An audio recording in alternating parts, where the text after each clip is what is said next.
Hello and welcome back to my channel education hub. আজকে যেই টপিকটা নিয়ে ডিসকাস করব সেটা হলো how wealth accumulates and men decay. এটা হলো বেসিক্যালি একটা এসে, যেটা কিন্তু খুব ইম্পর্টেন্ট।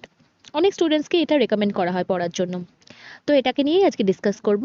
So let's begin. এটা জিবি শয়ের লেখা। লেখক এখানে ক্যাপিটালিজমটাকে ক্রিটিসাইজ করেছেন, বাট দেখা যায় যে ওনার যে ক্রিটিসিজমের যেভাবে করেছে সেটা একটু অন্য রকমভাবে। ক্যাপিটালিজম মানে আমরা যেটা বুঝি, টু অ্যাকুমুলেট ওয়েলথ। কারণ আমরা যত বেশি সঞ্চয় করব তত আমাদের হাতে পাওয়ার আসবে। ক্যাপিটালিজমের অনেক ধরনের নেগেটিভ এফেক্ট আছে। লেখক এখানে যে এক্সাম্পলটা দিয়েছে সেটা হলো যে আগেকার দিনে পিন তৈরি হতো বা উলেন গার্মেন্টস তৈরি হতো হাতে বুনে। তো আগেকার দিনের লোকেরা জানতো যে কোন কাজটার কি কি দরকার হবে, ওরা সেই বুঝে জিনিসপত্রকে জোগাড় করতো। তো আমরা সেটাকে একটা স্কিল লেবার বলতে পারি, যেহেতু তিনি দক্ষ এই ব্যাপারটাতে। ফার্স্ট টু লাস্ট এই পিন বা উলেন গার্মেন্টস তৈরি করার জন্য কি কি লাগবে সব তেনারা জানতেন। আর শুধুমাত্র তৈরি করাও না, ওটাকে কোথায় বেচতে হবে, কি করতে হবে, সেটা সব কিছুই জানতো। তাই এনাদেরকে আমরা একটা স্কিল লেবার বলতে পারি। কিন্তু তারপরেই এলো ক্যাপিটালিজম। একটা হাইলি স্কিল যারা লোক ছিল তাদেরকে ছোট ছোট কাজ তখন ধরানো হলো। মানুষদেরকে আস্তে আস্তে একটা মেশিন বানিয়ে দেওয়া হলো যে তোমরা শুধু এইটুকু পার্টের কাজটাই করবে, তোমাদেরকে পুরো কাজটা করতে হবে না। তো এতে যেমন লাভ হলো, সেরকম কিছু নেগেটিভ এফেক্টসও এলো। যেমন আগে একটা মানুষ যেমন সবকিছু বানাতে পারতো, তো সে একটা জিনিস দেখেই বলে দিতে পারতো যে এভাবে হবে এভাবে হবে। বাট আস্তে আস্তে যখন কাজগুলোকে ভাগ করে দেওয়া হলো, তখন একটা মানুষ সব কাজটা তখন আর শিখতে পারলো না। বাট একটা ফায়দাও হলো, সেটা হলো কি, যে অনেক তাড়াতাড়ি জিনিস তৈরি হতে শুরু করলো আর একটা চিপ প্রাইস।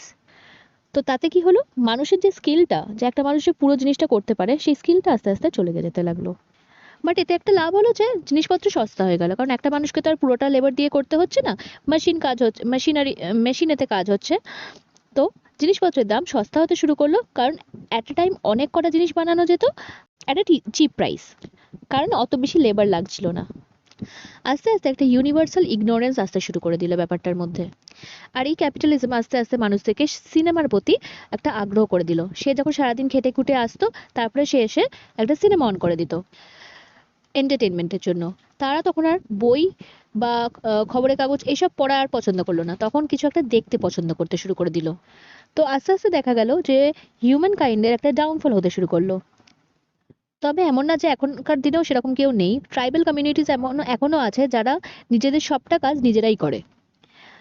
মানুষের যখন কাজটা যখন মেশিন করতে শুরু করে দিল, তখন আনএমপ্লয়মেন্টটাও কিন্তু বেড়ে গেল।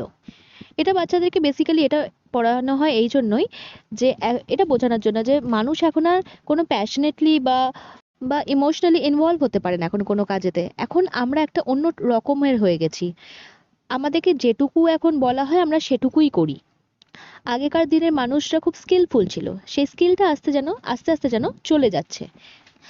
মানুষরা এখন এক্সপার্ট কম হচ্ছে, বরং রোবট বেশি হয়ে যাচ্ছে। একই জিনিস বারবার করতে করতে এক্সপার্ট হচ্ছে কিনা সেটা বলা যাচ্ছে না, বাট এটুকু বোঝা যাচ্ছে যে একই জিনিস করতে করতে কেমন যেন রোবটের মতো হয়ে যাচ্ছে, মেশিন হয়ে যাচ্ছে মানুষরা। ইন্টেলিজেন্স আর স্কিল যেন আস্তে আস্তে চলে যাচ্ছে মানুষের মধ্যে থেকে পোটেনশিয়ালটা যেন চলে যাচ্ছে।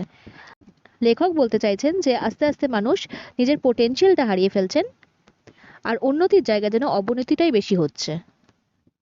ম্যানকাইন্ডের যেন একটা ডিকে হয়ে যাচ্ছে।